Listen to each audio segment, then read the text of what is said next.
muhisi kama hilo ni tatizo? Hakuna upuuzi huo duniani kwa sasa, ya kwamba CCM ikaonekana yenyewe ni bora tu. Wote walishaporomoka, wote waliokuaga na CCM wote walishaga dondoka. Au si Wakanu, si Frelimo, wapi, mavyama yote ya kizamani yaliyopitwa na wakati, wale mavyama ya Malawi wapi, yote yalishabomoka. Imebaki hii kwa sababu ya katiba mbovu, na hii imewekwa kwa sababu ya hiki hapa kipengele. Hiki kipengele ndo kinaifanya CCM yuko madarakani. Ile sheria ya hivi, eti mwenyekiti wa CCM ndio amiri jeshi mkuu wa nchi. Mwenyekiti wa CCM ndio amiri jeshi mkuu wa nchi.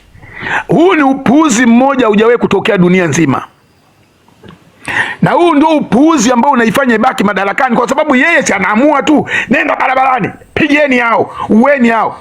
Huu ndio upuuzi hatuutaki. Tuunganeni wananchi wote tukautoe huu upuuzi kwa katiba mpya. Tuondoe kabisa huu ushenzi kwa katiba mpya. Mkuu wa majeshi angekuwa anajitegemea, wewe spika wa bunge angekuwa anajitegemea, jaji mkuu angekuwa anajitegemea, kwa hii Tanzania leo ingekuwa imenyooka hivi. Dar es Salaam ingekuwa ina matramu yanapita nini, watu wangekuwa naishi kwa burudani kabisa, hamna nini.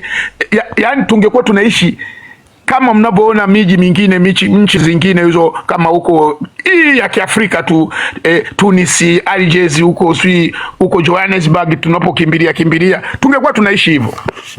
Kwa sababu Tanzania ni nchi moja tajiri kweli. Bonge la nchi tajiri Tanzania. Tanzania ni nchi tajiri kweli. Ina maziwa makubwa ambayo yanatajika kidunia. Sijui ziwa Tanganyika, sijui ziwa Victoria ndio kubwa la pili kwa ukubwa duniani. Mlima Kilimanjaro ndo wa pili kwa urefu, si ziwa nini kwa kina kirefu, yote yanapatikana Tanzania. Mbuga namba 1 duniani ya wanyama iko Tanzania, yenye kilomita za kutosha. Serengeti ile inalingana na baadhi ya nchi za Europe, iko Tanzania. Leo unaambiwa Tanzania iko kwenye orodha ya nchi maskini pamoja na Somalia. Tanzania imo kwenye orodha ya nchi maskini ikiwa na pamoja na kina Somalia wenye mavita kila siku.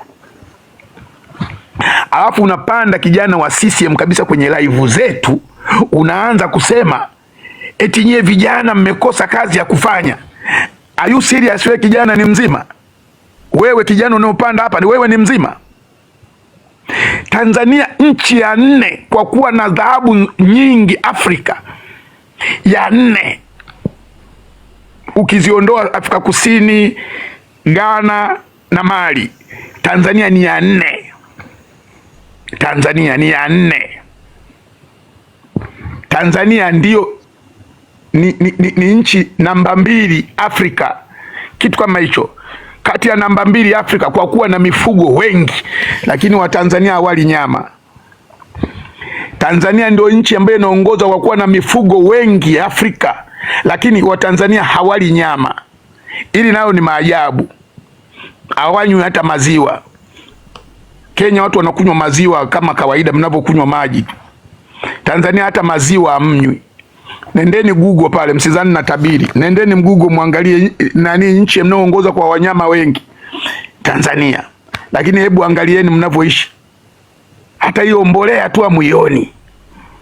Hiyo mbolea amuioni, hayo maziwa myaoni, hizo nyama mnakula ngozi. Mipangilio ya nchi ni mibovu. Tuitoeni hii CCM, tuweke katiba mpya. Kila kitu kitaenda vizuri. Kila kitu kitaenda vizuri. Sasa hivi hizi TikTok zetu ndio mabunge ya wananchi. Kila mwananchi huko ukimuuliza huko vijijini anatujua sisi. Wote wanatujua sisi. Leo bunge la Tanzania linaongoza kwa neno taarifa. Yaani lile linaitwa taarifa. Tena sio uiseme mara moja. Iseme mara nyingi sababu yanaongeaga kama nyumbu kwa pamoja. Taarifa. Yaani lile bunge la majizi, mahuni yaliyojipachika, hayafai kabisa kuongoza. Alafu mtu anapanda hapa kwenye live, kuna mmoja amepanda kule kwa Trump, alikuwa anaweka battle na sijui kama mlikuwepo, alikuwa yuko na JKB yule, wamebishana pale, eti kwa nini mnataka kuandamana, kwa nini mnataka muwe mnachoma choma. Nimeliacha lile battle, limepigwa, akaanza kama kuwa mkali, ngasema ngoja na sisi tuombe, na sisi tukapanda kuomba. Nikamuuliza maswali, nikamwambia kabla hujaanza kuniuliza mimi nakutengea uniulize maswali 50. Mimi kwangu nataka nikuulize wewe maswali mawili tu au matatu tu, ukinijibu hayo wewe uliza kama 50.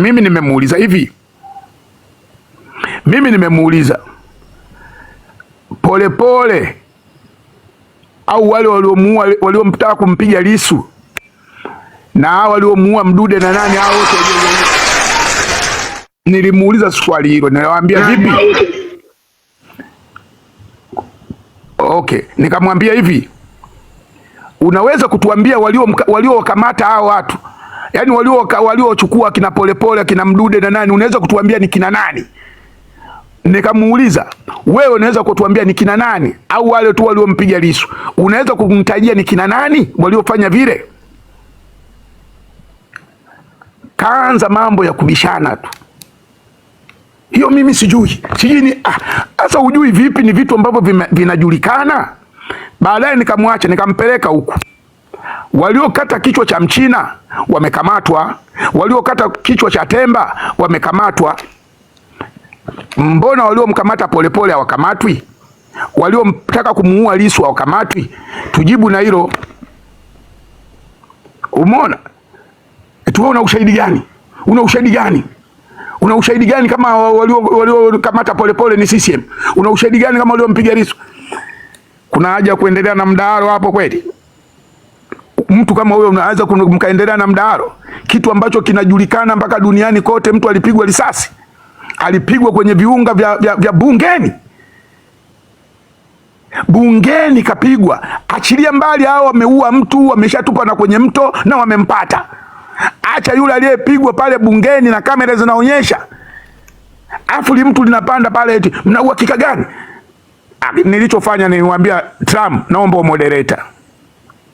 moderator. Nikalitandika shuka shinyo. Alifai. Ambaye nenda tu chini, kakae chini. Huwezi kutujibu. Jamani, CCM hawawezi kuwajibuni hayo maswali ya Polepole yuko wapi, Mdude yuko wapi. Hawawezi kuwajibu. Swali hili linaendana na hili hapa. Aliyetoa kauli ya kuua watu siku ya uchaguzi ni nani? Tuwaulize CCM. Aliyetoa kauli ya kuua watu ni nani? Wewe mtu wa CCM tujibu, ni nani aliyetoa kauli ya kuua watu? Kwa sababu mnakuja na hoja tu za kusema kwamba wanaharakati walihamasisha. Ina maana ilishuka mbingu ikaanza kuua watu? Wanaharakati walihamasisha ndio. Mfano kama saa hizi maandamano yanayoendelea nchi nyingi tu Ulaya, mbona tunaona watu wanaandamana tu? Mmeona watu wanasagwa kwenye viwanda vya simenti? Mmeona watu wanauliwa ovyo ovyo? Polisi wamejazwa wengi kuwalinda wale wananchi, kwa sababu ndio katiba inavyosema. Polisi walindeni wananchi na mali zao. Wananchi nao wana sheria kikatiba kutoka nje na kugoma kitu fulani. Kwa nini tangu sisi tunaambiwa hakuna kila imepanda mafuta yamepanda tunataka na sisi basi hakuna, kimebadilika mtu kauliwa basi na sisi tu hakuna. Alafu mnapanda hapa vijana kama mna miaka 25 mnakuja kusapoti CCM.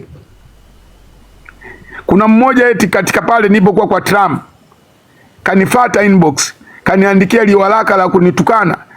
Yaani kwenye ile walaka wake kuna maneno kuma yamo 7. Maneno kuma yamo 7. Nikahesabu na maneno si unafirwa yamo 20 karibu. Yani mengi kweli kweli. Ningesema sasa upumbavu tu. Umeshindwa kujibu kule hoja kwenye mdahalo, unakimbilia inbox. Nimempiga block. Mjinga tu. Sasa hayo yanasaidia nini? Si ndio nimetoka kuyaongea hapa? Yanasaidia nini? Unaona tunapowazidi hawa, mmeona tunapowaburuza, hata live zao hawawezi kuijibu maswali magumu. Wangekuwa wanakaa kwenye live zao wanasema jamani, CCM basi na sisi tupunguzeni kuua watu. Hawa watu je, tukiwasimamia kwenye mistari, atakayeonekana anawasha kisima cha mafuta akamatwe, wakae kwenye mstari, watoke waandamane, washike mabango yao, mnashindwa nini? Polisi amshindwi hilo, amshindwi hilo. Yale maandamano ya mchongo ya Mbowe, mbona mlikuwa mnayalinda? Maandamano ya Mbowe ya nchi nzima, mbona mlikuwa mnayalinda? Nani alikuwa anachoma? Kuna mtu alikuwa anachoma? Haya mnayaogopea nini? Haya mnayaogopea nini? Kwa sababu nyie ni wezi, ni majambazi, mmeiba mapesa mengi sana. Niliwawekea hata ile mchana, mmeona kwenye ndege yetu hiyo ya Bombardier ina miaka 4, iko visiwa vya Malta. Mwandishi anahoji kwa nini ndege inakaa miaka 4 huko, kuna nini? Spare part hazipatikani. Tuliipeleka kipindi cha COVID, spare part zisipatikane vipi? Je, mmewalipa advance? Anasema hamna, tumekubaliana mpaka iishe. Mlishawahi kuona biashara ya wapi ya hivyo? Mtanzania yoyote hapa nani alishawahi kuona business ya hivyo, eti ya kufanya kitu bure alafu mpaka umalize ndio ulipe? Hakunaga biashara ya hivyo dunia nzima. Biashara lazima muingiane mkataba kabisa. Kama ni faini zitaandikwa pale, wangetueleza mkataba unasemaje. Yangekuwepo maelezo kwamba ndege itagharimu kiasi fulani, tusipolipa ichukuliwe ndege. At least hata tungeona tukasema lakini anasema hamna, tumekubaliana tu itengenezwe. Mwandishi anamwambia sasa ndio miaka 4 yote hiyo, spare hazipatikani. Sasa inakuwaje spare hazipatikani? Kuna tetesi kwamba ilishauzwa. Tetesi zinaposemekana walishaiuza. Akaoji tena, tuna ndege zingine 2 nazo hazionekani. Ziko wapi? Hazionekani kutua wala kuruka. Kuna moja nayo iko sijui nchi gani. Watanzania mliopo hapa, mjue hizo ndege ndio azirudi tena.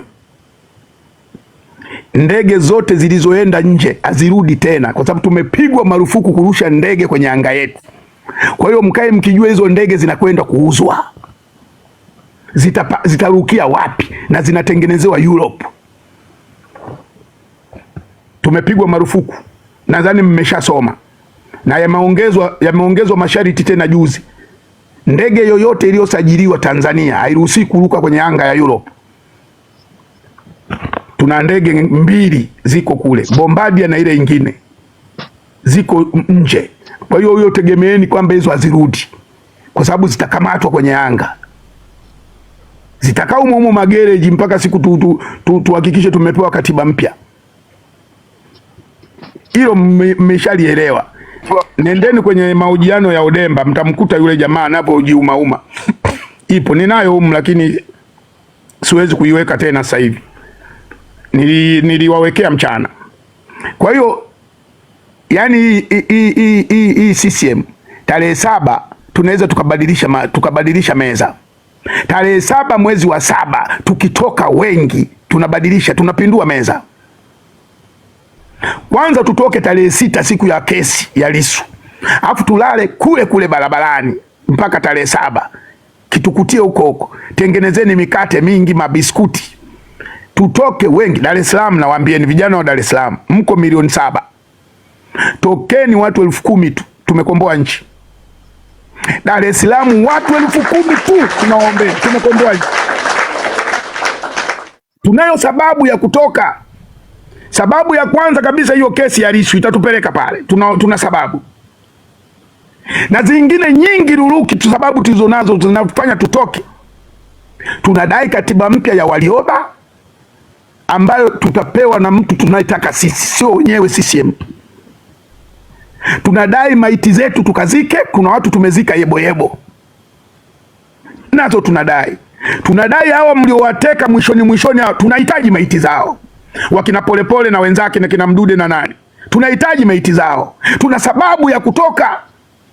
Tunataka maiti za watu wetu wa mwezi 29 tukazike. Tunawataka wakina Polepole wakiwa hai. Tunahitaji katiba ya Warioba. Hivi vyote tunavitaka.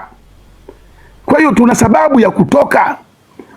Bado tuna sababu nyingine ambayo inatuumiza. Kwa nini deni la taifa linazidi kukua? Kwa nini deni la taifa linakuwa kwa spidi? Kipindi mkaguzi wa serikali analeta ripoti alisema tunadaiwa trilioni 110. Jana waziri wa fedha anasema tunadaiwa trilioni 114. Hizi trilioni 4 zinatoka wapi ndani ya miezi miwili? Kwa nchi ambayo watu bado wanakula vichwa vya kuku, kwa nchi ambayo watu bado hata burudani ya pipi ya wana wanakula ubuyu wa rangi. Mtuambie wataonie CCM trilioni 4 ndani ya miezi miwili zimefanya nini?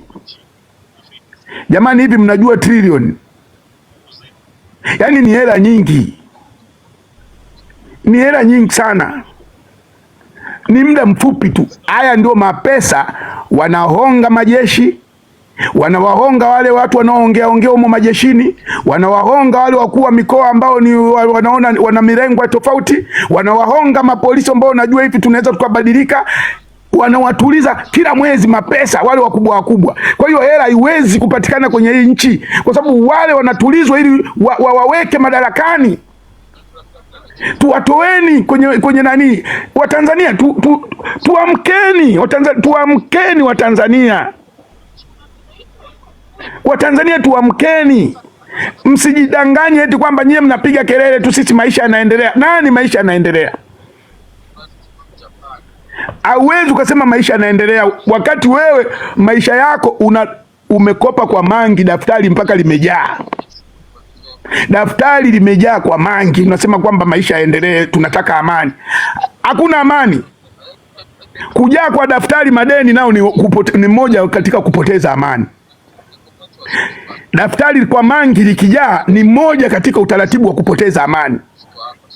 Kwa sababu ukimuona mangi mapigo ya moyo yatashtuka. Ni ukosefu wa amani, ukosefu wa amani. Yaani wewe ukishajaza daftari tu kwa mangi, amani inatoweka. Aibu. Kwa hiyo amani, msijidanganye kwamba inatoweka kwa sababu watu walichoma visima mafuta. Amani inatoweka tu na umaskini na wenyewe unachangia amani kutoweka. Kwa sababu amani inatoweka. Kwa mfano, nyie mliooa wake wazuri, saizi mabodaboda yanawachukulia wake zenu kwa sababu hamna hela. Amani tayari ndani haipo. Nyie mnajifanya kuoa piskali, mliooa piskali wakati unakusanya madumu. Sasa hivi wake zenu wanabebwa na bodaboda. Wake zenu wanachukuliwa hata na hawa viongozi, akishajua na mke mzuri anatumia ile advantage. Kwa hiyo amani unakosa. Kwa hiyo sasa hizi mtabidi muoe tu yenye sura ya Wasira ili mpunguze si mnataka amani? Kaoeni wenye sura za Wasira. Muishi kwa hivyo CCM wanavyotaka.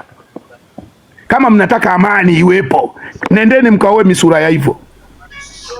Muone labda hapo ndo amani itapungua. Najua kabisa mimi nina lisokwe nyumbani, amani itapungua. Lakini kama unajua na mke wako mrembo mzuri ya kila siku anajipenda, uwezi kufanya kazi yako vizuri kama wewe hauna hela. Kama wewe hauna pesa, hiyo ni moja ya kupoteza amani.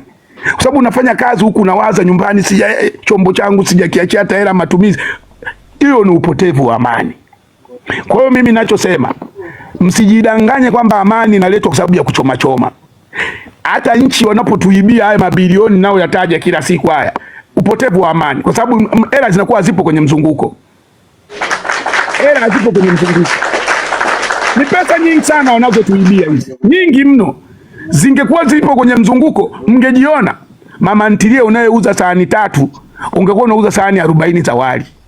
Wewe unayotembeza mayai ya kuchemsha unauza si mayai 20 kwa siku, utauza mayai mpaka hata 70 80. Kwa hiyo mna uwezo hata kupata hela akiba ya kusema uanze kutafuta kahela kakununua kiwanja. Lakini leo hela mnazopata ni za kushiba tu. Mtoto ya kula shule, maandalizi ya kula lunch, maandalizi ya nini? Mtoto ya kula shule, maandalizi ya lunch, bili kodi ya nyumba, bili kodi ya nyumba mzuri. Miaka 10 20 unazeeka. Wewe kazi yako kulipa kodi ya nyumba kwa wale watoto, kodi ya nyumba. Hamna hata kahela kakutunza. Amna. Sasa nchi mtasema kwamba kuna amani hapa? Kuna amani? Kazi yenu kusikiliza tu kwenye redio matrilioni wameiba trilioni. Tuwatoeni hao.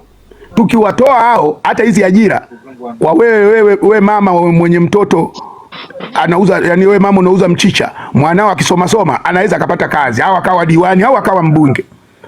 Lakini leo atawekwa Abduli, akitoka Abduli ataangaliwa baba mdogo na nani atapachikwa pale.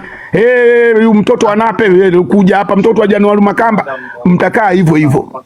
Hii CCM tusipoitoa madarakani, nakwambia hivi, wewe kama babako umemkuta ni fundi baskeli, mtalisishana hivyo. Utamsaidia babako kuziba pancha. Utakuwa wewe kazi yako kuleta beseni la maji, kukatafuta kale katundu kaliko toboka. Maisha yenu ndio yatakuwa kijinga kabisa hivyo. Kazi yako kutafuta vile vitundu vilivyotoboka kwenye baskeli, kusubiri babako aweke patex. Mkirudi nyumbani mnabuku be. Maisha ndio yatakuwa ya hivyo. Maisha gani hayo? Maisha gani hayo? Unamaliza shule unalisi kazi ya baba yako anatengeneza baskeli. Wewe naye mwanamke unalisi kazi ya mama yako mama ntilie. Sasa maisha gani? Kwa sababu elimu ya shuleni sasa hizi haisaidii. Hamna anayepata ajira kupitia shule. Hakuna. Hayo maphysics manini yanawasaidieni nini? Tutokeni tarehe 7 tukaondoe na limfumo hata ile la kiserikali tulifuche. Muda wetu pia. Wewe nipe nijue nitembee nijue. Zima mic. Wewe nani? Ima. Zima mic. Kwa hiyo nadhani mtakuwa mmenielewa. Hapa tunachotakiwa tarehe 6 siku ya kesi, tutokeni wengi. Tengeneza bango. Mwenye bango atakayeandika free Tundu Lissu, CCM must go, andikeni hayo mabango ambayo ya Kiingereza, andikeni hivyo. Tunahitaji katiba mpya, andika. Tunataka maiti zetu tukazike, andika. Kila mtu atoke na ujumbe wake. Tuwe na mambo mengi, hata wale wasomaji waseme kweli hao wana haja kutoka. Katiba mpya Warioba, ndio unaongezea kabisa katiba mpya ya Warioba, sio katiba mpya tu. Sababu wao wamesema watatoa katiba mpya wanaoitaka wenyewe. Tusikubali. Tusikubali. Hii serikali ni ya waongo, ni wezi. Angalieni tume ya Chande. Mkitaka kujua hii serikali haifai hata kusikiliza hata dakika 2. Angalieni tume ya Chande. Mtazameni huyu ambaye ndio mzungumzaji wa CCM, si kiongozi. Angalieni. Tunapiga nondo kwenye mitandao, anaenda kumsikizia Heche. Waongo. Wakina Heche wanahusiana nini na maandamano ya tarehe 7? Anaenda kusema kuna vikao vya siri. Waeleze wa Tanzania hiyo siri walifanyaje? Kwa sababu ukisikia vikao vya siri ina maana ulisikia au kuna watu walikuwa ndani. Wakuletee. Kwa hiyo mnadhani mmeshanielewa. CCM ni waongo, ni wezi na wanaua watu. Na watu wanaowakosoa wote wanawaua. CCM imeshafikia stage haijali hata mambo ya kiroho. Ilifikia stage ikamteka mpaka Faza Kitima, ikamteka Sheponda. Hivi bado unakipenda chama cha hivyo? Hivi mnakipenda chama cha hivyo? Kinakamata mpaka watu ambao hata wanapendwa na dini zao, kinawakamata kwa sababu kikae tu madarakani. Tusikubali. Tarehe 6 tutokeni wengi, alafu tusirudi nyumbani kwa sababu tarehe 7 itakuwa karibu. Tusirudi. Tusirudi. Tufanyeni jambo, tufanye. Nimeona Arusha, si ile ni video ambayo inatembea. Polisi alikuwa anagombana na kijana mmoja, wanakabana mashati. Baadaye wananchi wakaingilia. Anataka atekwe kinguvu tu, kijana kagoma. Na gari wamepaki pale, nyeupe. Vijana wameipiga mawe ile gari kakimbia. Kale ka kijana kamegoma, wamekunjana na polisi kweli kweli. Huu moja natakiwa tuufanye. Na nyewe vijana niliwaambia, Tembeeni na petroli saizi, mkiziona zile gari zirushieni moto. Zile gari zinazokuja kuteka bila kuonyesha kadi zirushieni moto. Tunakwama wapi wa Tanzania? Tunakwama wapi? Gari imekuja kuteka, wale ni majambazi. Wale ni majambazi. Kwa mfano kama pale leo mnagombana muda mwingi, chukueni vidumu mrusha na mwingine arushe mwenge kwenye moto. Ikiwaka ile gari watatoka, watakimbia, mkamate mmoja, mchome moto. Nilishawaambia Watanzania, tembeeni na filimbi, pulizeni filimbi, watu wao wanakuja wengi, muwachome moto wanaokuja kuteka bila kuonyesha vitambulisho. Wachomeni moto wanaokuja bila vitambulisho, ni majambazi. Kwa sababu waziri wa mambo ya ndani wa mchongo kisha asema kwamba yeye hajui kitu. Hajui kitu kuhusu wao wanaobebwa kwenye Land Rover. Waziri wenyewe, waziri wa mambo ya ndani hajui kitu. Sasa mnakwama wapi? Mkimchoma atajitokeza, atasema, kaojiwa na waandishi, hizi gari tunazoziona zinateka watu, haya ni mambo ya kisiasa, hata mimi sijui. Waziri anasema hivyo. Sasa sisi tunakwama wapi? Watanzania tunakwama wapi? Mlioko ground, tengenezeni hili darasa ili tuokoe maisha ya watu. Ule kijana asingekuwa shupavu kukabana na polisi, alikuwa anaenda kufa leo. Na sijui hata makosa wanafanya makosa gani. Kuipinga serikali sio kosa. Basi kawakamateni Chadema wote na yale mamikutano, kwa sababu na wenyewe wanaongea vile vile kuwapinga nyie. Sasa mnawaonea watu kwenye mitandao, mnawaonea bodaboda, kazi gani? Mnaliacha rundo la watu jana Iringa limejaa kule. Kwa nini msikamate rundo lote lile? Okay jamani, asanteni sana, mimi nimemaliza. Sasa hivi nitakuwa sipo tena, sababu si wapenzi wa boli. Kwanza na mimi ningefungua hata channel niwe nachambua mpira. Unajua mimi mpira naujua sana, mpaka kuuchambua najua, alafu nina historia kabisa. Naona sasa hivi kila mtu mchambuzi. Hata mimi na historia kabisa. Mimi naweza kukupangia mpaka local, najua local football. Mimi naweza kukupangia hata vikosi vya Yanga vya miaka 80 kuanzia golikipa mpaka malisevu. Mimi najua mambo ya mpira sana, tena kupita kiasi. Sema tu ndo haya yatatokea.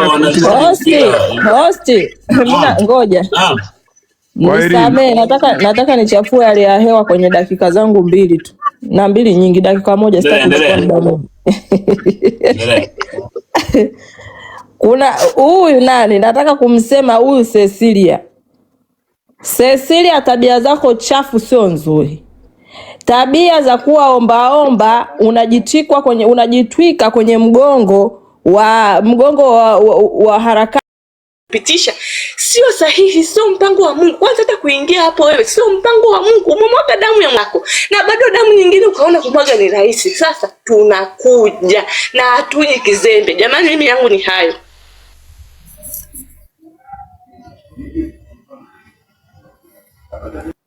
Kaka Mkombozi, naweza kaendelea? Asante sana. Nianze kwa kuwapongeza kwa kazi kubwa ambayo inaendelea kufanyika kwa kusimama na Tanganyika, lakini pia kuendelea kupaza sauti, kutoa elimu, ni jambo zuri. Nimependa G7 alivyowasilisha hoja zake, ni za msingi sana tunapoelekea katika tarehe 7 mwezi wa 7. Sasa kuna andiko hapa ameliandika Mshabaha, kwa wale wanaomfahamu, huwa yupo Maria Space kule Twitter. Nilikuwa napenda niwashirikishe hilo andiko ambalo lina faida kubwa kwa Tanganyika na kwa wale waandamanaji ambao tunajiandaa hiyo tarehe 7 mwezi wa 7. Naomba nianze kusoma kama alivyoandika Msabaha. Think different, jina jingine anatumia. CCM wanadanganya wafanyabiashara kuhusu vikwazo vya Marekani. CCM kupitia vyombo vya habari vya mchongo walieleza habari kwamba vikwazo vya Marekani vimelegezwa kwa jeshi na vyombo vya usalama. Habari hii si kweli. Ukisoma mswada, mambo yote ya mwanzo yako pale pale. Hakuna kulegezwa. Isipokuwa ni kweli kuna mabadiliko ambayo ni kuongezwa kwa Global Magnitsky Sanctions.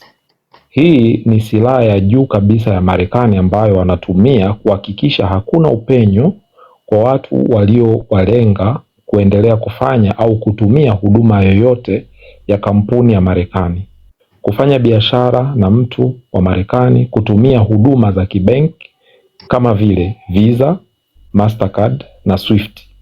Hii ina control miamala yote ya benki duniani. Kama unatuma kutoka nchi moja kwenda nchi nyingine au benki moja kwenda nyingine. Hii Magnitsky ndiyo imeongezwa. Kwa maana hiyo kuna hilo ongezeko la hiyo kipengele. Maana yake ni kwamba Marekani ameamua kuongeza kombora. Nadhani hii inatokana na safari ya kwenda Russia. Ameona jeuri inazidi. Maana ameiweka hii baada tu ya safari ya Russia. Na Putin alijaribu kuonya kupitia yale maswali aliyoulizwa Samia. Sema ni vile hakuna uelewa wa taarifa za kiintelijensia. Hii ikipigwa ni hatari sana, maana baada ya hii huwa ni Maduro style. Hakuna kingine, yani hatua za kijeshi. Ukitaka kujua hili kombora la kiuchumi, kwanza ni jipya, sio la miaka mingi. Walibuni kupambana na mazingira ya sasa ya dunia. Pili, linapiga mpaka washirika wao kibiashara. Waarabu wengi wana uraia pacha. So if you cannot say anything, it's not a must kwamba by the way, so kila mtu anaweza kupanda paka ongea, we differ. Umeona? Lakini while you are here, just naomba umute mic. Ukichoka unaishia zako hivyo tu, ama let them see kwamba hii account sasa hivi. Mwanzo mpya, naomba umute mic please. Sawa, naomba niendelee. Waarabu wengi wana uraia pacha wa Marekani. Hawa hakuna namna watasogelea tena mwana CCM yote. Wafanyabiashara wa CCM kwa kifupi, hata DP World kuna namna wanaweza shindwa fanya biashara na baadhi ya kampuni ya kina Rostam na CCM, wengine waliopachika kwenye mnyororo. Pia inapiga mpaka makampuni yote ya Kimarekani dunia nzima yasifanye kazi na wana CCM na wafanyabiashara wengi wenye vinasaba vya CCM. Na kama kuna suala mlikuwa mnafanya, sio kwamba linasimama tu, hapana, ila mali zinachukuliwa na Marekani, yani zinakuwa frozen. Kama kuna benki yoyote ina fedha zinazohusiana na watu wenye vikwazo kwenye hili kombora la kiuchumi, na benki hili lina linki yoyote na Marekani, linatakiwa mali zote zisichukuliwe, yani account zinasimama. Hii Magnitsky ni mbaya kuliko hata vile TRA wanavyopita na mali zetu. Hii ikipita hakuna nafasi ya kuongea bila vikwazo kuendelea. Siku wakipiga hii, hawa ma CCM ni wanajifanya jeuri, watatakiwa kuwa wanatembea na fedha kwenye viroba. Maana hata baadhi ya huduma za kifedha nchini zinategemea mfumo wa Kimarekani. Kuna bank na makampuni mengi ya kimataifa itabidi yaondoke ili kupunguza riski ya kujikuta wamefanya makosa kwa kufanya kazi na watu wenye vikwazo. Matumizi ya dola ya Kimarekani ni moja ya marufuku itakayopigwa. Sasa CCM wachague mapema. Wanasonga na mama au Global Magnitsky Sanction itawalamba. Wao waendelee kujichekesha tu na kutisha watu, lakini hata UAE hakuna mtu atawapokea, labda mkimbilie huko Russia. Endeleeni kuliwazana tu, lakini kikwazo chenye kinaitwa global, sasa ndio mtajua kuua watu sio poa kwa dunia ya sasa. Na hapa kuna kaweka link ambayo ilikuwa inaeleza Global Magnitsky Sanction.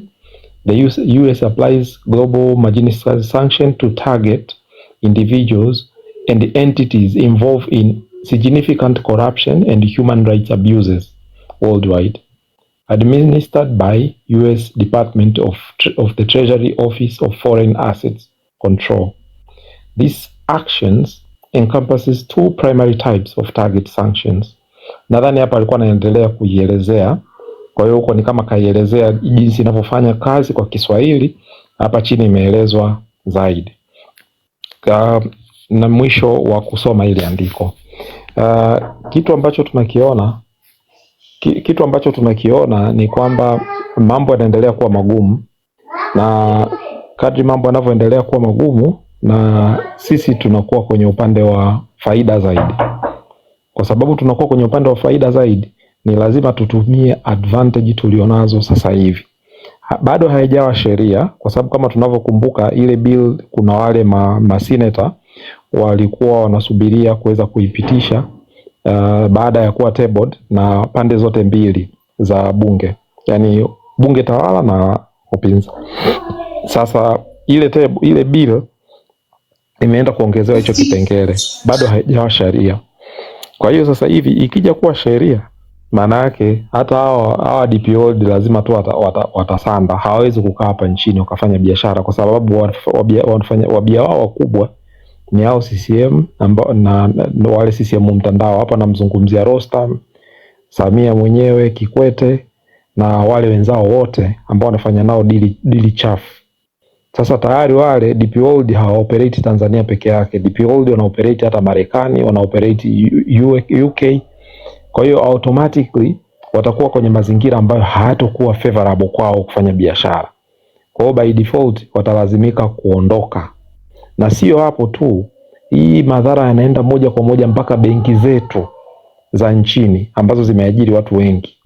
Kwa hiyo hii ngoma ikipita, maana yake ni nini? Wale wafanya biashara wakubwa walioko nchini, kumbuka biashara zao zina mahusiano moja kwa moja na CCM mtandao, kwa sababu ndio sehemu kubwa kuna muingiliano mkubwa kati ya CCM mtandao na wafanya biashara wakubwa. Kwa hiyo automatically unaona kuna crisis kubwa inakuja. Kwa hiyo tusije tukashangaa tukaanza kuona haya makampuni au FDI ya foreign direct investors hao wakaanza kuondoka au wakaanza kufunga haya makampuni, kwa sababu hichi ni kipengele kigumu sana ukikigusa. Kwa hiyo tupo katika upande wa faida sana kuliko ni hasara. Lakini hapo CCM wamemwaga machawa, wanasema kwamba safari ya Urusi ina faida ina nini, na kwa bahati mbaya hawa watu hawasomi, hawajui takwimu. Ukiangalia vizuri katika top 10 investors wa Tanzania hakuna Urusi. Wa kwanza kabisa ni USA, ndo walikuwa top, na wa mwisho ni Mchina, na ambao ndo katika wale top 10 China ndo wa 10. Kwa hiyo maana yake ni nini? Maana yake hata wanavyo rely na hao watu ambao anadhani kwamba anaweza kumsaidia, hawana hizo muscles za kiuchumi, hawana misuli ya kiuchumi kuweza kupambana na Marekani, kupambana na hii block ya EU. Lakini hapo ikumbukwe kwamba Mrusi naye ana vikwazo na EU. Kwa hiyo automatically hii inarahisisha kazi ya EU kupitisha ile azimio ambalo lilikuwa limeshakuwa tabled.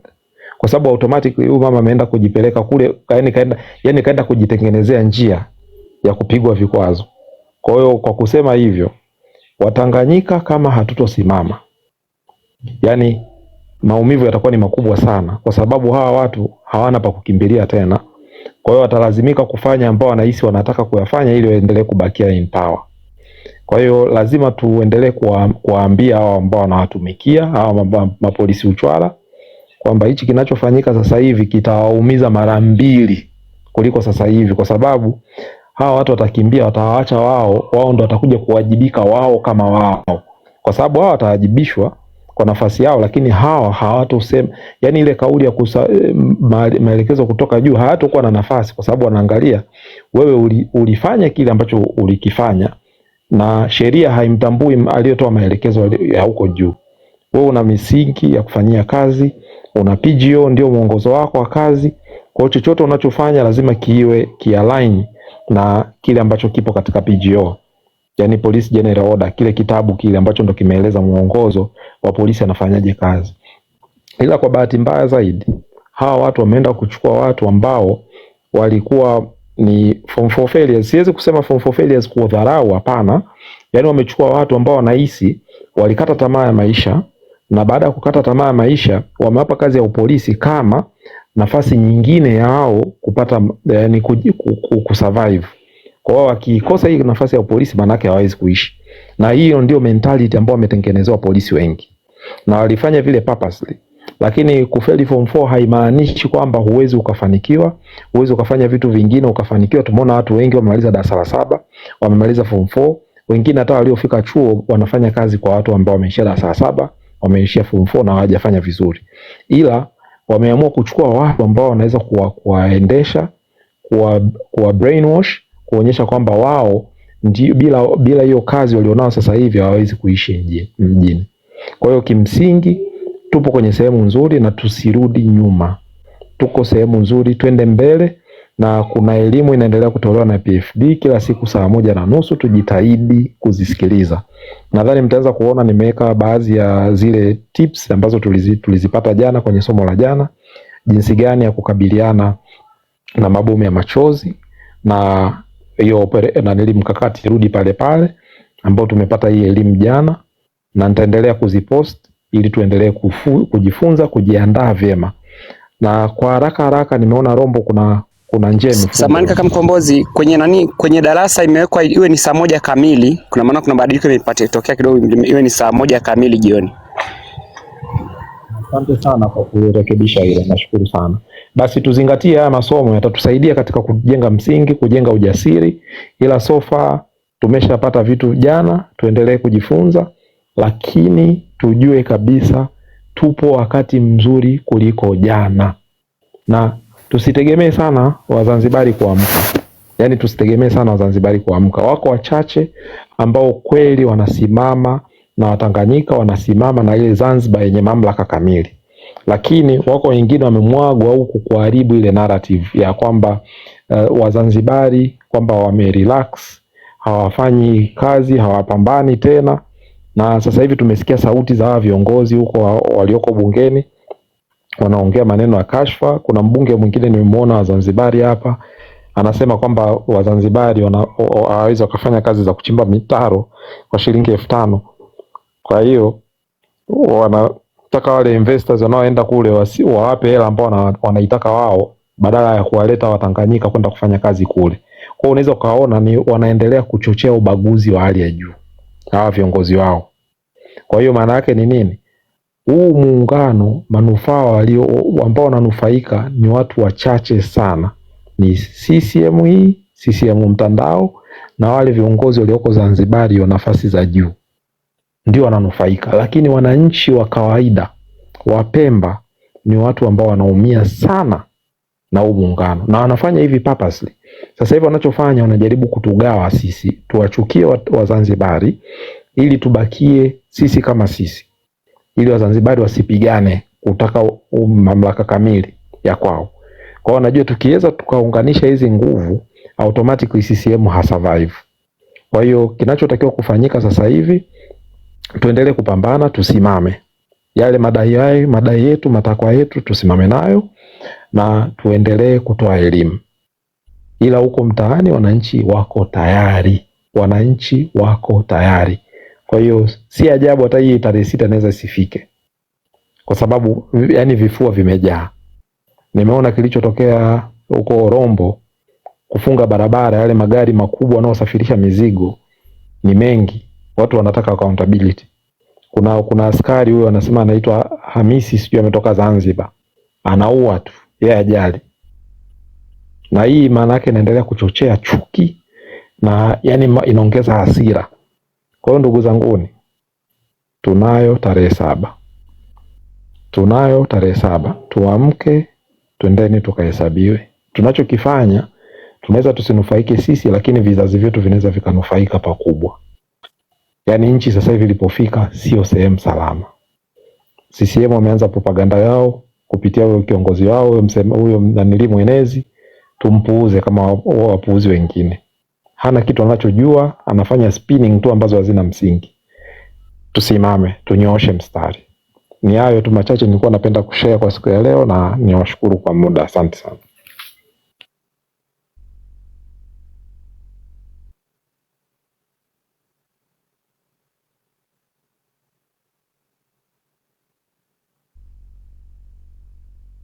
Kwako moderator.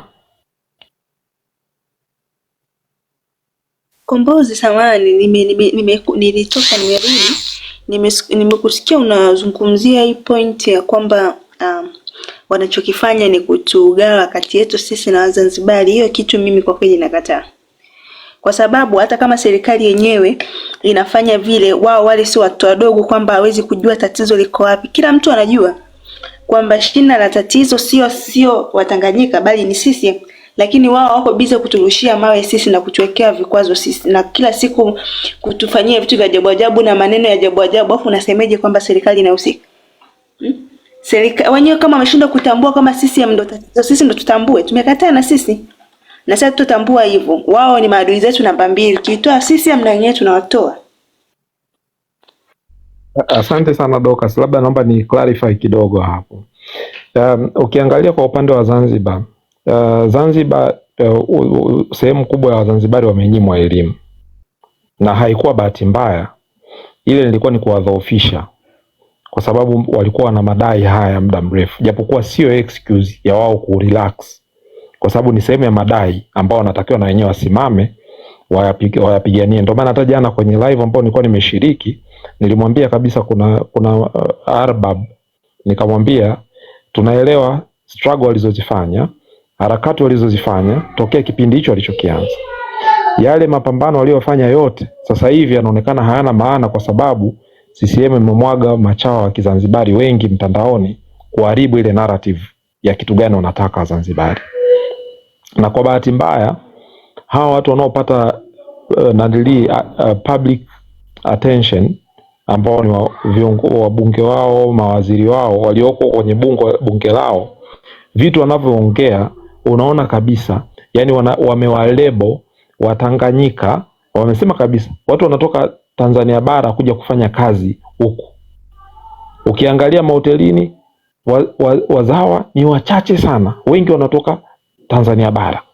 Yani amesema kabisa explicit. Maana yake ni nini? Kuna wengine wamesoma, wanajua wanachotakiwa kufanya. Kuna wengine hawajasoma, wanaamini kauli za viongozi. Na kama nilivyokuambia, kule ni kwa bahati mbaya, ukiangalia elimu, vyuo wengi wanakuja kusoma huku. That is obvious. Kwa hiyo angalia rate wanaokuja kujiendeleza huku, angalia rate ambao hawajiendeleza huku, angalia na population. Na uzuri ni kwamba Wazanzibari wengi walipata nafasi ya kwenda nje. Kuna Zanzibar na diasporas wengi sana ambao tayari wameshaelimika.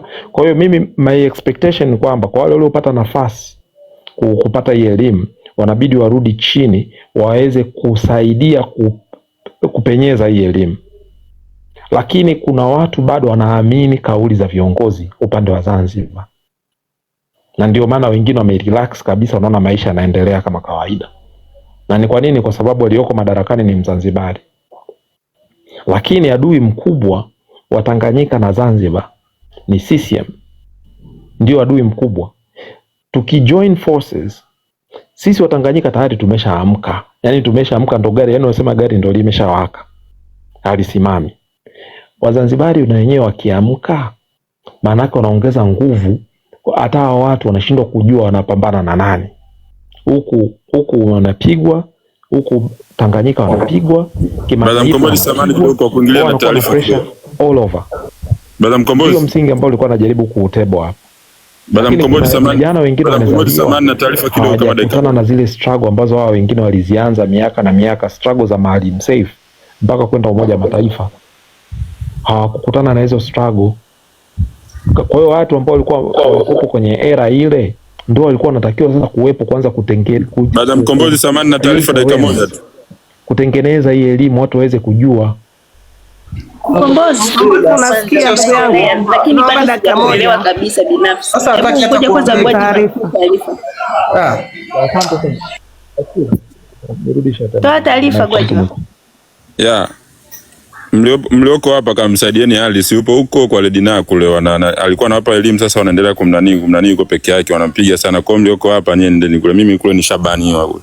Kwa wengine waende kule kumsaidia Dr. Harris. Hamna kwenda kokote, tunabaki hapa hapa. Hakuna kwenda kule, yalo kwenda kule atajua mwenyewe na ugomvi wake alokwenda kutafuta. Sisi tunabaki hapa tunapigania nchi. Yeye mwenyewe kaenda kuyatafuta kwa ya matusi. Nilikuweko huko nimemsikia. Ache usenge wake. Wapi tena? Wapi huko? Ameshushwa, wanasema ameshushwa. Ndio live ya mashoga unafanya gani? Ya nafikiria kule anaweza kusikilizwa hoja gani? Yaani wewe unaenda kubishana na muuaji. Unabishana naye nini? Nani yuko pale bwana? Hamna kwenda kumsaidia kokote. Tuliane hapo. Narudi hapo kwa kaka Mkombozi. Narudi hapo kwa kaka Mkombozi. Hicho ndo anachotaka. Wanafanya hivyo kusudi watoe watu kwenye mstari, watu wote waache vitu vya kuongea huko vya maana, waende kule, wakajae kule kufanya hizo upumbavu. Acheni jamani, tulieni huko. Hicho ndo anachotaka. Makelele tu. Dr. Harris naye kapandaje kwa wale wasenge? Akirudi huko tutamwambia pole. Sawa. Mjadala uendelee, Mkombozi aendelee jamani, sio tu. Ugonjwa wa kujitakia mwenyewe. Mabaki hapa, achana naye Dr. Harris anaweza kila kitu. Atajua mwenyewe huko, mwenyewe atapambana. Yeye mwenyewe kaenda kuitafuta shari apambane huko kwamba kamaliza. Kaenda kulitafuta balaa. Tutaenda kumtafuta muuaji alotoa ruksa tarehe 29. Wewe unajua aliyetoa ruksa watu wauliwe tarehe 29, afu unaenda kumuuliza tena muuaji akufanya nini? Ndo anamporomosha matusi. Haya damwana, ngoja tumwache Kamkombozi amalizili watu wengine wazungumze, lakini Kamkombozi ninahitaji sana utoe hiyo zana ya kuwaona wale kama tunastahili kukaa nao sehemu moja. Na ujue kabisa wameanza kutuchukia kabla sisi tunachukulia kawaida. Sisi tunawachekea watu waliokuwa wanatupiga mawe na kutufanyia vitu vya ajabu. Na kila siku hawamalizagi maneno. Na tumefika hapa kwa ajili ya upumbavu wao pia. Kwa hiyo wewe kama bado unahisi wale ni unastahili kukaa nao sehemu moja, isee unatukosea. Yaani kabisa wastahili kutetewa wala kwa namna yoyote, wala hakuna Mtanganyika anayetaka kukaa na viumbe vya ajabu namna ile, hakuna. Kwa hiyo sisi tupambanie taifa letu na wenyewe waende kwao basi. Dorcas, niko na wewe 100%. Si gani na Samahani kaka Mkombozi, kabla hujaendelea samahani, naomba niongezee mara moja kidogo kwa Dorcas. Nafikiri Mkombozi anachoongelea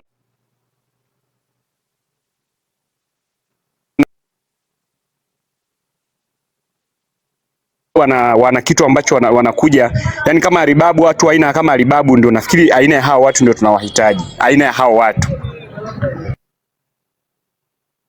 Asante sana kapteni, umeweka vizuri.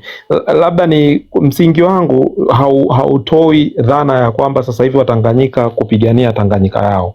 Msingi wangu ni kwamba tubakie katika mstari tulionao. Tuna maandamano makubwa tarehe 7 mwezi wa 7. Na ndio lengo letu la kutaka kurudisha mamlaka kamili kwa wananchi. Na sisi ndio huo msingi wa mamlaka. Hiyo bado hiyo hoja niko nayo na ndio hoja namba 1. Ukiangalia pia comments, ukiangalia michango nayotoa ipo katika mrengo huo. Na sijawahi kusema 100% kwamba tunahitaji kutegemea Wazanzibari kuingia katika hii movement. Nilichokuwa najaribu kuelezea ni kwamba kulifanya hili zoezi liwe rahisi zaidi, Wazanzibari wanataka mamlaka kamili. Ni kitu ambacho wamekipigania miaka na miaka. This is the time ambayo na wao wanatakiwa wasimame wapiganie mamlaka kamili ya Zanzibari yao. Na wala hatuhitaji waje waseme wanataka free Tanganyika, waseme wenyewe watake mamlaka kamili ya kwao, wao kama wao. Na wanapofanya hivyo manake wataungana na Wapemba waweze kuitoa hiyo CCM. Kwa sababu adui mkubwa kule ni CCM. Ila CCM anatumia yani ile kutokuwa na elimu kwa sehemu kubwa. Kwa sababu walioelimika kule sio kwamba ni watu wote, na huku hata huku kwetu kwenyewe huku watu wameanza kuamka baada ya hizi kazi kubwa ya kupita mtaani kutoa elimu, hii mikutano, haya mauaji yaliyotokea ndio yameongeza kasi ya hii elimu kusambaa. Ila huko bado kuna maeneo mwingine ukimwambia mtu mwingine bwana CCM haitaki kuwepo, huko bado walikuwa nakushangaa. Lakini sasa hivi baada ya Mo 29 ndio mambo yamebadilika. Na ndio maana elimu imeweza kupenya mpaka vijijini ndani. Lakini pia pamoja na haya yote yameletwa na teknolojia. Lakini hawa watu kwa sasa hivi kwa upande wa Zanzibar hiyo kazi haifanyiki ya kueleza kwamba yale mamlaka kamili wanaoyataka wao Wazanzibari kwa ngazi ya chini Na kwa nini hayafanyiki? Kwa sababu wanajua yakifanyika viongozi watakosa hiyo fursa ya kuwatawala. Uwezo kumtawala mwerevu, unamtawala mjinga. Mjinga ni mtu ambaye hajaelimika, ni mtu ambaye hajui mambo ya nchi yake, hajui haki zake, hajui kitu gani anatakiwa apate. Na ndio kete wanaitumia CCM. Sasa kwa upande wa huku bara wa Tanganyika, CCM sasa hivi hamna mtu anayewasikiliza. Kwa sisi tayari tumesha win 100%. Na ndio maana hata mikutano yao wanalazimisha watu, wanaenda kuchukua wanafunzi, wanatoa 5,000 wanapaka. Ndicho wanachokifanya. Na kule wanachofanya wanatumia nafasi za uwaziri, nafasi za ubunge, na hilo bunge lao ndio maana tunaona mambo yanayotangazwa ni mambo ya chuki. Wanaona kabisa watu wanatoka Tanganyika, yani kauli wanazotumia, watu wanatoka Tanganyika wanakuja kufanya kazi huku Zanzibar. Hoteli imeajiri watu wengi, wazawa ni wachache. Umeshaona? Maana yake nini? Hiyo inatengeneza hisia potofu na hisia hasi kwa wazawa. Kwa wazawa wanawachukia watu wanaokuja kuchukua kazi zao. Lakini kiuhalisia hawa watu wanafanya spinning. Sasa watu ambao walikuwa wanapigania Zanzibar yenye mamlaka kamili wakikaa kimya, maana yake hata kuna Gen Z wamezaliwa hawajakutana na zile harakati walizokuwa wanazifanya wakina Arbab. Hawajakutana na harakati alikuwa anazifanya Maalim Seif. Kuna watu hawajui historia ya mapambano waliokuwa wamefanya Maalim Seif na watu wengine. Sasa hawa watu wanakuja kupotezwa na hizi narrative zinazotengenezwa na hawa wachawa waliowekwa sasa hivi. Ndio maana jana nikamchallenge Arab. Kwa nini sasa hivi na nyinyi msisimame mkaanza kuisafisha ile narrative yenu mlikuwa mnaipigania zamani? Na mkifanya hivyo maana yake sisi huku tushawawini, hawa watu hawawezi kwenda sehemu yoyote. Na nyinyi huko mtaongeza nguvu. Na kuongeza nguvu sio kwamba sisi tunanufaika, mnanufaika nyie. Lakini sasa sisi tunakuwa tumemuumiza CCM mara mbili. Yaani inakuwa ni double trouble. Tanganyika huku tumempiga, Zanzibar mmempiga. Huyu mtu yuko katikati hana pa kwenda. Sababu obvious sasa hivi huyu Samia Zanzibar kukiwaka moto haizi akakimbilia Tanganyika. Tanganyika ukiwaka moto, Zanzibar ukiwaka moto, huyu mtu ataenda wapi? Hana pa kwenda.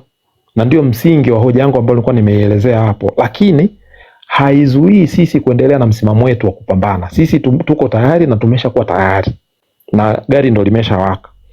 Hoja yangu ni kwamba hawa watu kama wanajielewa, wakae mezani waanze kuifuta hii narrative inayotengenezwa, hii dhana inayotengenezwa na hawa machawa. Kuona kwamba Mzanzibari yuko pale mambo yao yataenda vizuri, lakini kiuhalisia adui mkubwa wa hawa Wazanzibari pia ni CCM. Sasa viongozi wanavokaa pale badala ya kutafuta suluhisho wanatengeneza, wanazalisha chuki. Kuonyesha kwamba sisi Watanganyika tunaenda kuchukua kazi zao kule. Sijui kama umepata msingi wa hoja ambayo nilikuwa najaribu kuelezea Dorcas. Lakini yani yote kwa yote hatutakiwi kuwategemea Wazanzibari katika movement tulionayo. Sisi tutaendelea na movement yetu. Tayari tumeshaweka mipango yetu na tuko tayari. Kuanzia hiyo tarehe 6 kwenda mbele mwezi wa 7 mambo yanaenda. Na elimu inaendelea na sisi bado tunaendelea kuhamasisha watu wapate elimu, wawe tayari, waweze kupambana na chochote kinachokuja katika ile mpango wetu tulionao mezani wa tarehe 7 mwezi wa 7. Ishu kubwa nilionayo sasa hivi, nimesema kwa wale Wazanzibari ambao walikuwa ni wapigania haki ya Wazanzibari wanaotaka mamlaka kamili, sasa hivi ni wakati wao kuanza kusimama, kuanza kuiclean ile narrative ya kwao, dhana yao walikuwa wanaitengeneza tokea miaka hiyo. Wasikubali chafuliwa na hivyo na hao wachawa waliomwagwa huku. Sasa naomba nihitimishie hapo. Kama kutakuwa na swali nitakuwa na furaha kuongezea, lakini naamini Dorcas utakuwa umenielewa.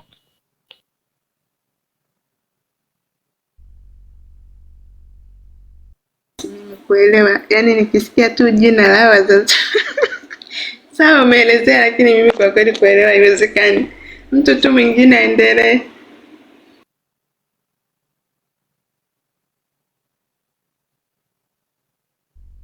Yeah, nimemwelewa sana. Au ni zamu ya Kapteni Dupa? Kidogo, baadaye kidogo mwingine anaweza kaendelea. Yeah, nimemwelewa. Okay, mimi nimemwelewa sana kaka Ukombozi. Ameeleza kitu ambacho ni kweli kabisa. Wazanzibari wana wajibu wa kuwa wanakemea haya matamko ambayo yanatoka. Pia sisi binafsi tunajitahidi sana kukemea, kwa sababu ukiangalia hata kabla ya Moi 29 huyu kiongozi alikuwa anatoa matamko kama hivi wanavyotoa hawa Wazanzibari ambao ni viongozi. Japo kuna watu wengine pia wanasema kwamba ni kiki, lakini kwa mimi binafsi sizichukulii zile kama ni kiki. Kwa sababu gani? Kabla ya Moi 29 kulikuwa pia na hayo matamko kutoka kwa CCM. Mpaka huyo rais ambaye ni rais haramu, na yeye alikuwa anatamka matamko.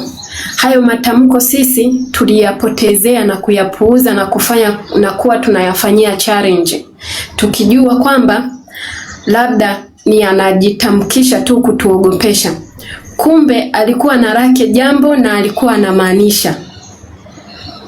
The end of the day tuliona kile kilichotokea, na ndo hapo tukawa tunasema kwamba kumbe yale matamshi aliyokuwa anayatamka yalikuwa yanamaanisha. Yaani tumekuja kugundua hiyo issue tayari wenzetu wameshauliwa. Kwa hiyo ndo maana mimi nasema tamko lolote ambalo likitoka kwa kiongozi yeyote ambalo linahatarisha maisha ya Mtanganyika au ya Mtanzania kwa ujumla, tulipingeni kwa umoja na kwa pamoja. Hatutakubali haya matamko ya ovyo ovyo. Mliona yametumaliza sana Moi 29. Tulikuwepo tunayapuuza. Pale Samia alikuwa anawaambia wanajeshi wajiandae kwa ajili ya uchaguzi. It means alikuwa tayari ashaingiza silaha. Ndio maana alikuwa anaona kabisa na wakumbusha tu kwamba jiandaeni kwa ajili ya uchaguzi. Silaha tayari zilikuwa zishaingia Tanganyika. Na alivyosema kwamba hakutakuwa na nywinywi wala nywinywi, alikuwa anamaanisha kwamba watu watazibwa midomo kwa kuuliwa na risasi. Ila sisi tulifanya kama mzaha, tukaona kwamba anatutisha, lakini kumbe mwenzetu yule alikuwa anamaanisha na alikuwa anajua ni nini kipo nyuma yake. Kwa hiyo na haya matamshi ya Zanzibar ambayo yanatolewa na hao viongozi tunayakemea na hatu